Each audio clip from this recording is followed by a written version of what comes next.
এখন আমাদের সমাজে বেশিরভাগ মানুষ জিহাদকে এরকমভাবে সন্ত্রাসী করে, যখন জিহাদের নাম শুনে ইন্না লিল্লাহ জিহাদ, না না না না, এটা তো ভালো জিনিস না, নাউজুবিল্লাহ। মনে রাখবেন, জিহাদ কখনো কোনো সন্ত্রাসী কর্মকাণ্ড নয়। মক্কায় আবু জাহেল, উতবা, সাইবা তারা যেই আল্লাহ রাসূল সাল্লাল্লাহু আলাইহি সাল্লাম এবং সাহাবা একরামদের উপরে যেই জুলুম অত্যাচার করেছে, সেটা হলো সন্ত্রাসী কর্মকাণ্ড। জিহাদ কোনো সন্ত্রাসী কর্মকাণ্ড নয়। আবার আরেকবার এই পাপিষ্ট উকবাই আমার রাসূল সাল্লাল্লাহু আলাইহি ওয়াসাল্লামকে গলার এখান থেকে চাদর দিয়ে টেনে চেপে ধরছে, নবীকে হত্যা করবে। যখন আপনার চোখের পানি ফেলে আল্লাহর কাছে দোয়া করবেন এবং মাঠে ময়দানে যখন আপনার ঘাম ঝরা পরিশ্রম করবেন, তখন এই আল্লাহর কাছে দোয়া করার সময় চোখের পানি আর ঘাম ঝরা পানি যখন একত্রিত হবে, ইনশাআল্লাহ এই জমিন বিপ্লবের জন্য উর্বর হয়ে যাবে। আসসালামু আলাইকুম ওয়া রাহমাতুল্লাহি ওয়া বারাকাতুহু। আলহামদুলিল্লাহ নাহমাদুহু ওয়া নুসাল্লি আলা রাসূলিহিল কারীম, আম্মা বা'দু, ফাআউযু বিল্লাহি মিনাশ শাইতানির রাজীম। বিসমিল্লাহির রহমানির রহিম। وقال الله تعالى في كلامه المجيد وفي فرقانه الحميد الذين إن مكناهم في الأرض يقاموا الصلاة وآتوا الزكاة وأمروا بالمعروف ونهوا عن المنكر وقال رسول الله صلى الله عليه وسلم بلغوا عني ولو آية أو كما قال النبي عليه الصلاة والسلام اللهم لك الحمد ولك الشكر। আল্লাহ তাআলা লাখ কোটি শুকরিয়া যে আল্লাহ তাআলা দুনিয়াবি সমস্ত কাজ থেকে ফারেগ হয়ে দিনের কিছু কথা বলার তৌফিক দান করেছেন।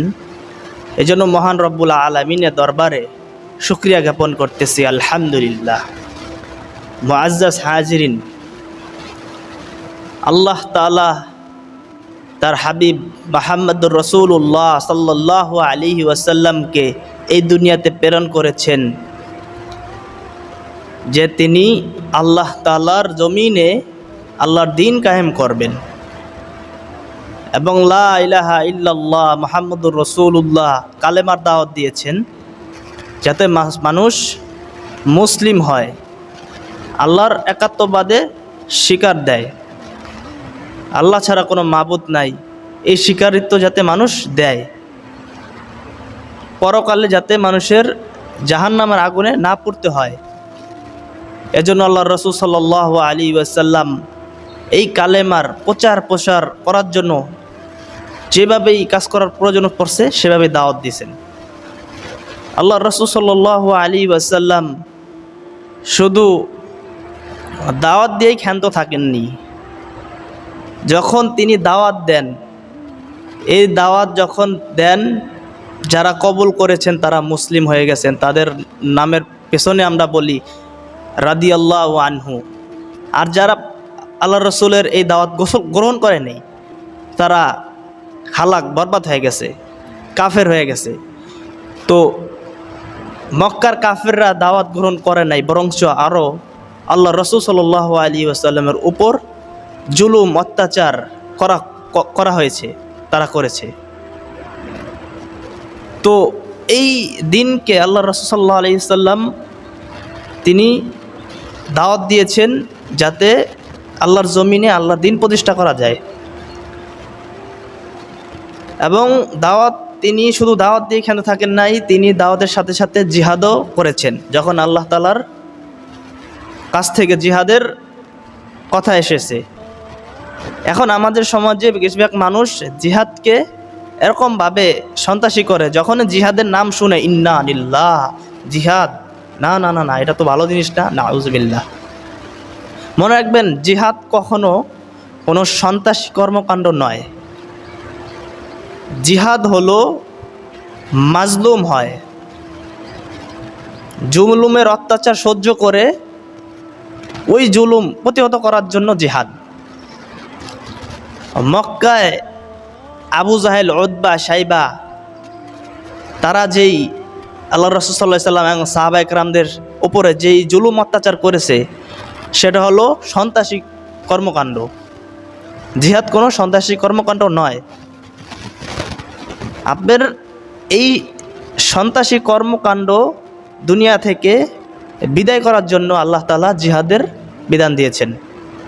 জিহাদ হলো পবিত্র। আর আবু জাহেলরা যেই কর্মকাণ্ড করেছেন সেটা হলো সন্ত্রাসী কর্মকাণ্ড। আল্লাহর রাসূল সাল্লাল্লাহু আলাইহি ওয়াসাল্লাম মসজিদুল হারামে বাইতুল্লাহতে নামাজ পড়তেছেন। আবু জাহেল এক ব্যক্তিকে বলল যে মুহাম্মদ যখন সেজদায় যাবে, কে আছো, মুহাম্মদ যখন সেজদায় যাবে, অমুক এলাকায় যাবে, ওটে, নারী, বুড়ি, পচা এগুলো নিয়ে আসবে। নিয়ে যখন মুহাম্মদ সাল্লাল্লাহু আলাইহি ওয়াসাল্লাম যখন সেজদায় যাবেন, তখন এগুলো তার পিঠের উপরে ছেড়ে দেবে। এক পাপিষ্ট, উতবা নামে এক পাপিষ্ট, সে দাঁড়িয়ে গেছে এবং আবু জাহেলের কথা মতো সে তাই করেছে। রাসূল সাল্লাল্লাহু আলাইহি ওয়াসাল্লাম ওই ওটে, নারী, বুড়ি, পচা নিকৃষ্ট জিনিসের ভারে উঠতে পারতেছেন না, মাথাটা উঁচু করতে পারতেছেন না, সেজদায় লুটিয়ে পড়ছেন। আবার আরেকবার এই পাপিষ্ট উতবাই আমার রাসূল সাল্লাল্লাহু আলাইহি ওয়াসাল্লামকে গলার এখান থেকে চাদর দিয়ে টেনে চেপে ধরছে, নবীকে হত্যা করবে। আবু বকর সিদ্দিক রাদিয়াল্লাহু আনহু আসলেন এবং ওই পাপিষ্টকে উতবাকে একটা ধাক্কা দিছেন যে তুমি কি এই কারণে একটা লোককে মারতে চাও যে লোকটা বলে আমার রব আল্লাহ, যার কারণে তিনি যেই দিনের প্রচার নিয়ে এসেছেন তার জন্য তিনি দলিলাদ্দা দিয়েছেন, তারপরও তোমরা বিশ্বাস করতেছো না। তো এইভাবে আল্লাহ রাসূল সাল্লাল্লাহু আলাইহি সাল্লামকে এক দুই দিন নয় এবং তার সাহাবায়ে কেরামকে টানা 13 বছর নির্যাতন নিপীড়িত করেছেন। বেলাল রাদিয়াল্লাহু আনহুকে মরুভূমির গরম উত্তপ্ত মরুভূমির উপরে শুয়ে পাথর চাপা দিয়েছেন। কত জুলুম অত্যাচার করেছেন, এরকম একদিন দুই দিন নয়, টানা 13 বছর। ওই সময় সাহাবায়ে কেরামদের ক্ষমতা ছিল বা তারা চাইতো যে আমরা এই জুলুমের প্রতিহত করি, কিন্তু আল্লাহর তরফ থেকে কোনো আদেশ আসতেছে না, তারা সবর করতেছিলেন। আল্লাহ রাসূল সাল্লাল্লাহু আলাইহি ওয়াসাল্লাম যত জুলুম অত্যাচার সহ্য করেছেন, সবর করেছেন। আল্লাহ তাআলা সূরাতুল নাহলের 127 নম্বর আয়াতে বলেন, ওয়াসবির ওয়ামা সবরুকা ইল্লা বিল্লাহি, হে নবী আপনি ধৈর্য ধারণ করুন, আপনার ধৈর্য আল্লাহর তৌফিকে হবে। তো রাসূল সাল্লাল্লাহু আলাইহি ওয়াসাল্লাম ধৈর্য ধরেছেন এবং ধৈর্য তিনি দাওয়াত বন্ধ রাখেনি, দাওয়াত দিয়ে চলেছেন। তো যখন রাসূল সাল্লাল্লাহু আলাইহি ওয়াসাল্লামরা তারা মদিনায় চলে আসলেন, এরপর আল্লাহ তাআলা জিহাদের যুদ্ধের অনুমতি দিয়েছেন। সূরা হজের 39-40 নম্বর আয়াত, এই আয়াত আল্লাহ তাআলা বলেন, উযিনাল্লাযীনা ইউকাতালুনা বিআন্নাহুম যুলিমু ওয়া আন্নাল্লাহা আলা নাসরিহিম লাকাদির। যুদ্ধের অনুমতি দেয়া হলো, উজিনা যুদ্ধের অনুমতি দেয়া হলো তাদেরকে যারা আক্রান্ত হইয়াছে, যাদের প্রতি জুলুম অত্যাচার করা হইয়াছে, আর আল্লাহ তাদেরকে সাহায্য করিতে সক্ষম। তো এই আয়াতে যুদ্ধের অনুমতি দিয়েছেন আল্লাহ তাআলা। পরের আয়াতে বলতেছেন আল্লাহ তাআলা, আল্লাযী উখরিজু মিন দিয়ারিহিম বিগাইরিল হক ইল্লা আইয়াকুলু রাব্বুনাল্লাহ। আল্লাহ তাআলা বলতেছেন যে তাদেরকে তাদের ঘর বাড়ি হইতে অন্যায়ভাবে বহিষ্কার করা হয়েছে, অন্যায়ভাবে তাদেরকে তাদের ঘর বাড়ি থেকে বের করে দেওয়া হয়েছে। এই কারণে যে তারা শুধু বলিতেন আমাদের রব আল্লাহ। নবী এবং তার সাহাবায়ে কেরাম আজমাইন রাদিয়াল্লাহু আনহুকে তারা বলতেন যে আমাদের রব আল্লাহ। এই কারণে তাদেরকে তাদের ঘর বাড়ি থেকে বের করে দিয়েছেন। তো একটু এক পর্যায়ে যুদ্ধের অনুমতি দিয়েছেন আল্লাহ তাআলা। এরপর জিহাদের ময়দানে মুমিন মুসলমান সাহাবা একরাম তারা জিহাদ করেছেন। তো আমাদের সমাজে জিহাদ এই জিনিসটাকে অনেকে মানে সন্ত্রাসীর সাথে তুলনা দেয়। সন্ত্রাসী কর্মকাণ্ড আর জিহাদ এক নয়। 13 বছর আল্লাহর রাসূল সাল্লাল্লাহু আলাইহি ওয়াসাল্লাম তার সাহাবারা জুলুম অত্যাচার সহ্য করেছেন।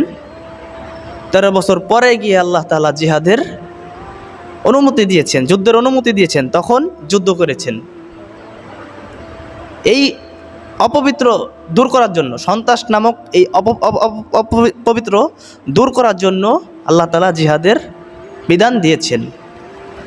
তো এই জন্য ভাই জিহাদকে কেউ মানে সন্ত্রাসী কর্মকাণ্ডের সাথে তুলনা দিলে হবে না। জিহাদের তামান্না যার মনে না থাকবে, জিহাদের তামান্না যার মনে না থাকবে, বা যে জিহাদের সংকল্প যদি কারোর মনে না থাকে, যে তিনি এভাবে, এবং একটা মুমিন যদি এই সংকল্প না করে, না ভাবে, তাহলে সে মুনাফিক হয়ে যাবে, মুনাফিকভাবে তার মৃত্যু হবে। আল্লাহ রাসূল সাল্লাল্লাহু আলাইহি ওয়াসাল্লাম বলেন যে যে ব্যক্তি জিহাদের সংকল্প বা জিহাদের তামান্না তার মনে না রাখলো, তার মুনাফিকি মৃত্যু হবে। তো জিহাদের তামান্না ভাই রাখতে হবে। যে কখনো যদি দীর্ঘ দেশের ওলামা ইকরাম থেকে যদি যুদ্ধের কখনো ডাক আসে, তা আমরা যুদ্ধ করব, ঠিক আছে। যে আল্লাহ রাসূল সাল্লাল্লাহু আলাইহি ওয়াসাল্লাম একটা ভবিষ্যৎবাণী করে গিয়েছিলেন, গাজওয়াতুল হিন্দ নামে একটা যুদ্ধ হবে হিন্দুস্তানকে কেন্দ্র করে। ওই সময় সাহাবা ইকরামরা আগ্রহ ছিল সেই যুদ্ধে আমরা যদি উপস্থিত থাকতে পারতাম, সেই যুদ্ধে জড়িত থাকতে পারতাম। আবু হুরায়রা রাদিয়াল্লাহু আনহু বলতেছে যে ওই যুদ্ধে যদি আমি থাকতে পারতাম, আমার ধন সম্পদ যা আছে সব আমি আল্লাহর রাস্তায় ব্যয় করে দিতাম, ওই যুদ্ধে আমি অংশগ্রহণ করতাম। তো এই জন্য ভাই দিন যত যাচ্ছে সেই যুদ্ধের সময় ঘনিয়ে আসতেছে। তো যখনই যুদ্ধের ডাক আসবে আমরা জিহাদে নেমে পড়ব, এই তামান্নাটা থাকতে হবে। এই তামান্নাটাই একজন মুমিনের থাকা দরকার।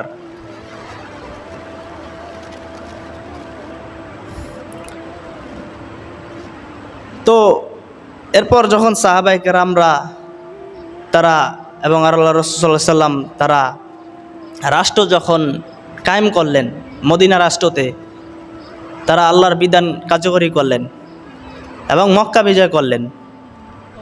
সারা মক্কা আরব রাষ্ট্র তারা মুসলমানদের আয়ত্তে আসলো, আল্লাহর বিধান দিয়ে পরিচালিত করতে থাকেন। তো এইভাবেই চলতেছিল। যে আমাদের সমাজে বর্তমানে নাই, কারণ কি, আমরা তাগুতের দাসত্বে পড়ে আছি। তাগুত কাকে বলে? সমস্ত সীমা লঙ্ঘন, আল্লাহর সাথে শিরিক করে, যে শিরিক করে আল্লাহর সাথে, তার বিধান আমরা মানতেছি। আমরা প্রতিবার একটা ভুল করি। আমাদের দেশে এক তাগুত যায়, আরেক তাগুতকে ধরি, এজন্য আমাদের ভাগ্যের চাকা করতেছে না। এবং কি, যেই তাগুতরা দেশে দল কায়েম করে, প্রধানমন্ত্রী হয়, তারা নারী।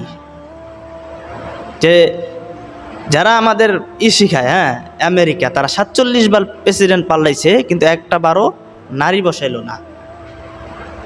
গোলামির জিনজির ঢুকিয়ে দেওয়ার জন্য শুধু আমাদের দেশে নারী চাপিয়ে দেয়। তো আল্লাহর জমিনে এখন বর্তমানে আমাদের বাংলাদেশে দিন কায়েম নাই। আল্লাহর জমিনে আল্লাহ দিন কায়েম করা দরকার। আমরা 3টা কাজ করব। এই 3টা কাজ যখন করব, ইনশাআল্লাহ তাআলা আল্লাহর জমিন যখন উর্বর হয়ে যাবে, এই জমিন যখন বিপ্লবের জন্য উর্বর হয়ে যাবে, তখন এই জমিনে আল্লাহর দিন খেলাফত কায়েম হবে। তো এই জন্য আমাদের করণীয় আছে। আমরা 3টা করণীয় করব। আল্লাহর কাছে দোয়া করব, খাস দিলে আল্লাহর কাছে যেরকমভাবে খাস দিলে দোয়া করব, সেরকমভাবে মাঠে ময়দানে এই 3 কাজের জন্য আমরা সব যা করার দরকার সব করব। আমরা 1 নাম্বার আল্লাহর কাছে দোয়া করব, 2 রাকাত নামাজ পড়ে, 2 রাকাত নামাজ পড়ে, নফল নামাজ পড়ে, জানামাজে পড়ে আল্লাহর কাছে হাত তুলে দোয়া করব, আল্লাহ আপনি আমাদের দেশে আর কিয়ামতের আগ পর্যন্ত কোনো নারী নেতৃত্ব দিয়েন না, কোনো নারীকে প্রধানমন্ত্রী আমরা দেখতে চাই না এই বাংলাদেশের জমিনে। কেন? কারণ আল্লাহ রাসূল সাল্লাল্লাহু আলাইহি ওয়াসাল্লাম বলেছেন, সহিহ বুখারীর ৭০৯৯ নাম্বার হাদিস, লান ইউফলিহা কওমুন ওয়াল্লাউ আমরহুম ইমরাআতা, সে জাতি কখনো সফল হবে না যে জাতি তাদের নেতৃত্বর ভার কোনো নারীর হাতে তুলে দেয়। তো আমরা তো সফল হব কেমনে? আমরা আগেই নারীকে বসায় রাখছি প্রধান, দেশের প্রধান সে একজন নারী। নারী থাকলে তো আমরা সফল হব না, আমরা হতবাগা হব, সারা জীবন আমরা হতবাগা হয়ে থাকব। তো যে সমস্ত দল যারা হতবাগা থাকতে চায় তারা নারী বসাতে পারবে, সমস্যা নেই, তারা বসাক। কিন্তু আমরা মুমিন মুসলমান যারা আছি, যারা আল্লাহ এবং তার রাসূলের আদেশ বিশ্বাস করি, আমরা চাই না কখনো যে এই আল্লাহর জমিনে প্রধান কোনো নারী শাসক থাকবে, কোনো নারী শাসক প্রধান থাকবে, এটা আমরা চাই না। এজন্য আমরা এটা এই প্রথম কাজের জন্য আল্লাহর কাছে দোয়া করব। ঠিক তেরমভাবে মাঠে ময়দানে যখন যেভাবে প্রয়োজন হয়, সংগ্রাম প্রয়োজন হয়, ওলামায়ে কেরামদের সাথে যদি যোগ দিয়ে এই নারী প্রধানমন্ত্রী হতে পারবে না, এটার জন্য আমরা যা করা দরকার তাই করব, মাঠে ময়দানে কাজ করব, সংগ্রাম করব, ঠিক আছে, প্রতিবাদ জানাবো যে নারী নেতৃত্ব আমরা চাই না, এটা আমাদের করতে হবে। ঠিক যেরকম আমরা আল্লাহর কাছে দোয়া করে বলবো, সেরকম এই কাজটা বাস্তবায়ন না করার জন্য আমরা মাঠে ময়দানে কাজ করব। এই একটা গেল বাংলাদেশের থেকে, আর কিয়ামত আগ পর্যন্ত কোনো নারী নেতৃত্ব চাই না। এবার আসেন 2 নম্বরে যাব, আল্লাহ আপনি আমাদের দেশে শরিয়া আইন কায়েম করে দেন। আমাদের দেশে বাংলাদেশে আল্লাহ আপনার কোরআনের আইন অনুযায়ী এই দেশ চলবে, এই শরিয়া আইন আপনার বিধান কার্যকরী করে দেন। এটার জন্য আল্লাহর কাছে আমরা দোয়া করব। ওকে, বাংলাদেশে শরিয়া আইন চায় না কারা? এটা একটা প্রশ্ন, যে বাংলাদেশে বেশিরভাগ মানুষ মুসলিম, 90% মানুষ মুসলিম, যে দেশে বেশিরভাগ মানুষ মুসলিম থাকে সেই দেশে তো আল্লাহর বিধানই কার্যকর হয়ে যাওয়ার কথা, সেই দেশ ওইভাবে চলার, আল্লাহর বিধান দিয়ে চলার কথা হইতেছে না কেন? যখন প্রশ্ন করবেন যে বাংলাদেশে সব মুসলমান, সে দেশে শরিয়া আইন চায় না কারা? শরিয়া আইন চায় না তারা কোনো না কোনো অপরাধী যারা। শরিয়া আইন চায় না তারা কোনো না কোনো অপরাধী যারা। চোর চাইবে না শরিয়া আইন কায়েম করতে, সে ভাববে আমার হাত কাটা যাবে শরিয়া আইন চালু করলে। দর্শক চাইবে না শরিয়া আইন কায়েম করতে, কারণ দর্শক জানে যে শরিয়া আইন যদি কায়েম করা হয় তাহলে পাথর মেরে হত্যা 100 বেত্রাঘাত দেওয়া হবে। পাথর মেরে হত্যা, রজম, 100 বেত্রাঘাত দেওয়া হবে। যারা নাটক সিনেমা করে তারা কোনো নারীর কাছে হাত স্পর্শ করতে পারবে না। বাংলাদেশে সুদভিত্তিক অর্থনীতি করতে পারবে না। এরকম হাজারো অপরাধ মানে যারা করতেছে তারা করতে পারবে না শরিয়া আইন কায়েম হয়ে গেলে। তো যারা চায় না তারা চায় না, কিন্তু আমরা যারা মুমিন মুসলমান তারা তো আমরা চাই যে আল্লাহর জমিনে আল্লাহর শরিয়া কায়েম বাস্তবায়ন হোক।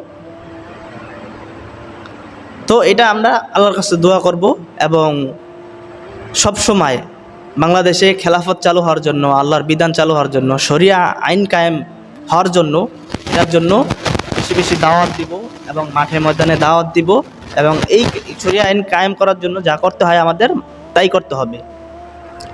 এই 2টা। 3 নম্বরে আমরা আল্লাহ তাআলার কাছে দোয়া করব, আল্লাহ আপনি আমাদের দেশে এরকম একজন শাসক দেন যে শাসক মৌলিক 4টা কাজে প্রাধান্য দিবে, মৌলিক 4টা কাজে প্রাধান্য দিবে। আল্লাহ রাব্বুল আলামিন সূরাতুল হজের 41 নম্বর আয়াতে বলেন, আল্লাযীনা ইম্মাক্কান্নাহুম ফিল আরদি আকামুস সালাত। যখন আমি জমিনে কাউকে ক্ষমতা দান করব, তখন যাতে 4টা কাজ সে বাস্তবায়ন করে। 1 নম্বর আকামুস সালাত, সালাত কায়েম করা। এখন বলতে পারেন যে রাষ্ট্রের সাথে সালাতের কায়েম বিধানের কি। আর যদি দেখেন ওমর রাদিয়াল্লাহু আনহু যখন আমিরুল মুমিনিন খলিফাতুল মুসলিমিন যখন হয়, তার জমানায় বেনামাজি লোক খুঁজে পাবেন না। বেশিরভাগ মানুষ নামাজি ছিল, তারা নামাজি ছিল। তো রাষ্ট্রপ্রধান যদি চাপ দেয় যে আমার রাষ্ট্রে যারা আছে সবার নামাজ পড়া বাধ্যতামূলক যদি করে, তাহলে এটা বেশিরভাগ মানুষ নামাজ পড়বে। রাষ্ট্রীয়ভাবে চাপ দিতে হবে। যেরকম আমাদের বাংলাদেশে করোনার সময় রাষ্ট্রীয়ভাবে চাপ দেওয়া হয়েছিল যে সবার মুখে মাস্ক পরা বাধ্যতামূলক, সবার পরতে হবে। তখন সবাই মাস্ক পরছে, আপনার অফিস আদালত, হ্যাঁ, তারপর হলো গিয়া হসপিটাল, তারও বেশি। এমনকি মসজিদেও আসতে হলে মাস্ক পরে আসতে হতো, এবং দূরে দূরে সবাই কাতার মানে দূরে দূরে ফাঁক করে দাঁড়াইতো। তো একটা জিনিস দেখেন, রাষ্ট্র যখন চাপ দিয়েছে যে সবার মাস্ক পরা বাধ্যতামূলক, তখন দেশের জনগণ বেশিরভাগ মাস্ক পরেছে। তো এরমভাবেই যখন রাষ্ট্র চাপ দেবে যে আমাদের দেশে যারা মুসলিম আছে সবার নামাজ পড়া বাধ্যতামূলক, নামাজ পড়তে হবে, ওমর রাদিয়াল্লাহু আনহুর সময় নামাজ না পড়লে তাকে শাস্তি দেওয়া হতো। তো এরকমভাবে চাপ দিতে হবে। তখন একটা রাষ্ট্রপ্রধান সে নামাজের গুরুত্ব দিবে, তখন তার দেশের বেশিরভাগ মানুষ নামাজ পড়বে। তো আল্লাহ তাআলা প্রথম বললেন আকামুস সালাতা, সালাত কায়েম করা। হ্যাঁ, 2 নাম্বার বললেন ওয়া আতাউজ যাকাতা, যাকাত কায়েম করা, যাকাত ভিত্তিক অর্থনীতি চালু করা। যখন আমাদের দেশে যাকাত ভিত্তিক অর্থনীতি শুরু হয়ে যাবে, তখন সুদ বলবে যাকাত তুমি ভাই ভালো থাকো, আমি সুদ কুলাঙ্গার আমি পলাইলাম। যাকাত তুমি ভালো থাকো, আমি সুদ কুলাঙ্গার আমি পলাইলাম। তো যে দেশে জাকাত ভিত্তিক অর্থনীতি চালু হয়ে যায় সে দেখে সুদ টেকে না। তো আমরা সুদের থেকে বেঁচে যাব। আমরা ব্যক্তিগতভাবে যেভাবে আমরা সুদ থেকে বাঁচতে চাই, রাষ্ট্রীয়ভাবে যদি রাষ্ট্র এই জিনিসটা করে, তাহলে রাষ্ট্রের সবাই সুদ থেকে বেঁচে যাবে, সুদের কর্মকাণ্ড থেকে। একটা জিনিস দেখেন, সুদ আর হলো জাকাত ভিত্তিক অর্থনীতি, এই দুইটার মানে পার্থক্য কি, আর এর মধ্যে কি আসে, ফায়দারা কি আসে। সুদের মাধ্যমে একটা শ্রেণী দিন দিন বড়লোক হতে থাকে, আর একটা শ্রেণী দিন দিন গরিব হতে থাকে। এটা হলো সুদের ফজিলত, ঠিক আছে। একটা শ্রেণী দিন দিন বড়লোক হতে থাকে, আর একটা শ্রেণী দিন দিন গরিব হতে থাকে। যার টাকা পয়সা আছে সে সুদে টাকা দিয়ে দিতেছে, আর সে লাভ খাইতে খাইতে দিন দিন আরও বড়লোক হয়। আর ওই যেই গরিব মানুষটা সুদে টাকা নিছে, সে লাভের টাকা দিতে দিতে তার জীবন শেষ, আর আসলটা তো পড়ে গেছে, এটা কবে দিবে। তো যারা সুদভিত্তিক অর্থনীতি করে, এটার ফায়দা এটাই দাঁড়ায় যে এক শ্রেণীর মানুষ তারা দিন দিন বড় হয়, আর এক শ্রেণীর মানুষ দিন দিন গরিব হয়। আর জাকাতের মাধ্যমে কি হয়, জাকাতের মাধ্যমে গরিব বড় লোকের যে টাকাটা, এই টাকাটা যখন জাকাত আসে, এই টাকাটা তখন গরিব আত্মীয় স্বজনরা পায়, আশপাশের গরিবরা পায়, পাড়া মহল্লার যারা গরিব আছে তারা এই টাকাটা পায়। তো ওই গরিব যখন সুদের টাকার জন্য নেওয়া দরকার ছিল, যখন সুদ থাকবে না, যারা জাকাত দিবে সঠিকভাবে, তখন ওই জাকাতের টাকাটা গরিবরা পাইতেছে। আমাদের দেশে যদি জাকাত ভিত্তিক অর্থনীতি কায়েম হয়, তাহলে গরিব পাওয়া যাবে না, কারণ বড় লোকের টাকাটা গরিবরা পাচ্ছে। বাংলাদেশে গরিব থাকবে না। আফগানিস্তান, সুবহানাল্লাহ, ভাইদের জন্য দোয়া করি আল্লাহ তাআলা তাদের নেক হায়াত বাড়ায় দেব। যে তারা যখন খেলাফত চালু করছেন, রাষ্ট্রীয়ভাবে জাকাত ভিত্তিক অর্থনীতি সব টাকা করে সমস্ত গরিবকে দেওয়া হয়েছে, ঠিক আছে, সব গরিবকে দেওয়া হয়েছে। এবং ওই দেশে এখন গরিব নাই, গরিব খুঁজে পাওয়া যায় না। তো এই হলো জাকাতের পার্থক্য, যে একটা শ্রেণী দিন দিন বড়লোক হয়, একটা সুদের পার্থক্য, যে একটা শ্রেণী দিন দিন বড়লোক হয়, আর একটা শ্রেণী দিন দিন গরিব হয়। আর জাকাতের মাধ্যমে এই টাকাটা পুরা মার্কেটে ঘুরতে থাকে, বড়লোকের টাকাটা গরিবেরা পায়, ঠিক আছে। এই হলো পার্থক্য। তো এরপর আল্লাহ তাআলা বলতেছেন, এক নম্বর বললেন যে আকামুস সালাতা ওয়া আতাউজ যাকাতা ওয়া আমারু বিল মারুফি ওয়া নাহাউ আনিল মুনকার। 3 এবং 4 নম্বরে আল্লাহ তাআলা বলতেছেন যে সৎ কাজের আদেশ করো, সৎ কাজের আদেশ করো এবং অসৎ কাজে নিষেধ করো।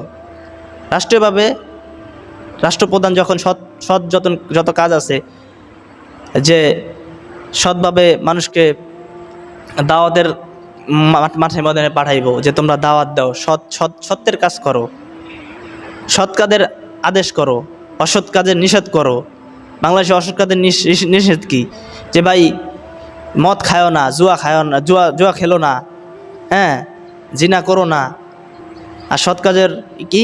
যে নামাজ পড়ো, আল্লাহকে ডাকো, কোরআন তেলাওয়াত করো, সৎ কাজের আদেশ। আর অসৎ কাজের কাজ যে মদ খেও না, বিড়ি খেও না, সিগারেট খেও না, বোনের হক নষ্ট করো না, এগুলো সৎ কাজ। তো এটা যখন রাষ্ট্রীয়ভাবে রাষ্ট্র যখন করব, এই জিনিসটা আরও ব্যাপকভাবে ফলাও হয়। রাষ্ট্রপ্রধান যখন মানে সঠিক থাকবে, তখন সেই দেশের জনগণ তো সঠিক থাকা মানে এমনি হয়ে যাবে চাপের কারণে। তো এই জন্য ভাই যে 3টা বলতেছিলাম যে আল্লাহ তাআলার কাছে দোয়া করব, 1 নম্বরে যে আল্লাহ আমাদের দেশে আর কিয়ামত আগ পর্যন্ত কোনো নারী নেতৃত্ব চাই না, 1। 2 নম্বরে যে আল্লাহ মৃত্যুর আগে চোখে দেখে যেতে পারি যে আল্লাহর জমিনে তোমার দিন কায়েম হয়েছে, তোমার শরিয়া কায়েম করে দাও। 3 নম্বরে আল্লাহ তাআলার কাছে দোয়া করব যে আল্লাহ এমন একজন শাসক দেন, যেই শাসক মৌলিকভাবে 4টা কাজে প্রাধান্য দিবে, নামাজ কায়েম করবে, জাকাত ভিত্তিক অর্থনীতি কায়েম করবে এবং সৎ কাজের আদেশ এবং অসৎ কাজের নিষেধ করবে। তো এই কাজের জন্য আমরা ঠিক যেরকমভাবে আল্লাহ তাআলার কাছে দোয়া করব, এই কাজের জন্য আমরা মাঠে ময়দানে কাজ করব ইনশাআল্লাহ তাআলা। সুম্মা ইনশাআল্লাহ তাআলা আল্লাহর জমিনে আল্লাহর দিন কায়েম হবে। যখন আপনার এই দোয়া করবেন আল্লাহর কাছে জায়নামাজে বসে, যখন আপনার চোখের পানি ফেলে আল্লাহর কাছে দোয়া করবেন এবং মাঠে ময়দানে যখন আপনার ঘাম ঝরা পরিশ্রম করবেন, তখন এই আল্লাহর কাছে দোয়া করার সময় চোখের পানি আর ঘাম ঝরা পানি যখন একত্রিত হবে, ইনশাআল্লাহ এই জমিন বিপ্লবের জন্য উর্বর হয়ে যাবে। যখন কোনো দেশের জনগণ এটা চেষ্টা করে যে আল্লাহর জমিনে আল্লাহর দিন কায়েম করার জন্য যা করার দরকার তাই করব এবং আল্লাহর কাছে যত বেশি দোয়া করার দরকার করব, কান্নাকাটি করে কেঁদে আল্লাহর কাছে দোয়া করব, যখন এই 2 কাজ আমরা সবাই একসাথে করতে পারবো, ইনশাআল্লাহ সেই জমিন বিপ্লবের জন্য উর্বর হয়ে যাবে ইনশাআল্লাহ। আল্লাহ তাআলার কাছে সে আশা, সেই মানে প্রত্যাশা আমরা সবসময় রাখবো। তো যাই কথাবার্তা বললাম, আল্লাহ তাআলা আমাদের সবাইকে, আমাকে এবং আপনাদের সবাইকে করা তৌফিক দান করুক। সবাই ভালো থাকবেন, সুস্থ থাকবেন। ওয়া আখির দাওয়ানা আনিল হামদুলিল্লাহি রাব্বিল আলামিন। আসসালামু আলাইকুম ওয়া রাহমাতুল্লাহি ওয়া বারাকাতুহু।